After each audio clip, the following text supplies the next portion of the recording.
الفارابی ارسطو کا حوالہ دیتے ہیں کہ ہمارا علم جو ہے وہ کلیات یعنی یونیورسلز اور جزیات یعنی پرٹیکولرز دونوں کے بارے میں ہمیشہ تھوڑا ادھورا رہتا ہے. اور اسی ادھورے پن کی وجہ سے الفارابی کے نزدیک مختلف نیک مذاہب کی گنجائش بنتی ہے، کیونکہ اگر ایک ہی مکمل سچائی سبب پر واضح نہیں تو مختلف راستے ہو سکتے ہیں نیکی تک پہنچنے کے. مذہب ایک طرح کا علامتی نظام بن جاتا ہے. اچھا، چلیں الفارابی کی مشہور کتاب تحصیل السعادہ سے شروع کرتے ہیں. پیرنز اس کے ترجمے پر بات کرتے ہیں. محسن مہدی کا ترجمہ ہے خوشی کا ادراک یعنی ریئلائزیشن آف ہیپینس. پیرنز اس پر سوال اٹھاتے ہیں. جی، پیرنز کو لگتا ہے کہ ادراک یا ریئلائزیشن سے یہ تاثر ملتا ہے کہ جیسے الفارابی کا مقصد تھا پھر فوراً یہیں اور ابھی ایک مثالی ریاست قائم کر دی جائے، ایک حقیقت بنا دی جائے جو شاید ممکن نہ ہو. ہاں، پیرنٹس کا خیال ہے کہ حصول یعنی اٹینمنٹ زیادہ بہتر لفظ ہے. اس میں ایک کوشش ہے، ایک مقصد کی طرف بڑھنا ہے. یہ نہیں کہ وہ چیز ابھی ہمارے ہاتھ میں آ گئی ہے. خاص طور پہ آخرت کی سعادت، اسے تو ہم ادراک کر ہی نہیں سکتے یہاں. تو یہ حصول کا تصور علم کی حدود سے جڑا ہوا ہے. الفارابی کہتے ہیں کہ مثالی ریاست جہاں ہر چیز کا صحیح استعمال ہو، اس کے لیے تو کائنات کا مکمل علم چاہیے. صحیح کہا، لیکن فوراً ہی الفارابی یہ بھی کہتے ہیں کہ بھئی ایسا مکمل علم انسان کے پاس نہیں ہے. خاص طور پر کن چیزوں کا علم نہیں ہے؟ خاص طور پر نہائی مقاصد کا، فائنل کازز کا، یعنی چیزیں آخر ہیں کس لیے. کیا واقعی پودے جانوروں کے لیے ہیں اور جانور انسانوں کے لیے، جیسا ارسطو نے اپنی کتاب سیاسیات میں اشارہ دیا تھا؟ الفارابی اپنی کتاب فلسفہ ارسطو میں اس پر شک کرتے ہیں. اچھا، وہ کیا کہتے ہیں؟ وہ کہتے ہیں کہ جب تک ہمیں پوری کائنات کا مجموعی مقصد نہیں پتا، ہم اس کے کسی ایک حصے، چاہے وہ انسان ہی کیوں نہ ہو، اس کا حتمی مقصد یقین سے کیسے جان سکتے ہیں؟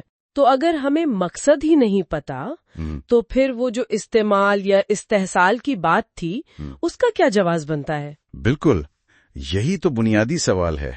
الفارابی تو یہاں تک غیر یقینی ہے کہ کیا بے جان چیزوں جیسے پتھر، معدنیات، ان کا بھی کوئی اپنا مقصد ہے یا وہ صرف دوسری چیزوں کے لیے ہیں؟ تو جب اتنی غیر یقینی صورتحال ہے تو کسی بھی مخلوق کے استحصال کو، ایکسپلائٹیشن کو صحیح ٹھہرانا بہت بہت مشکل ہو جاتا ہے. یہ تو ہوئی مقاصد کی.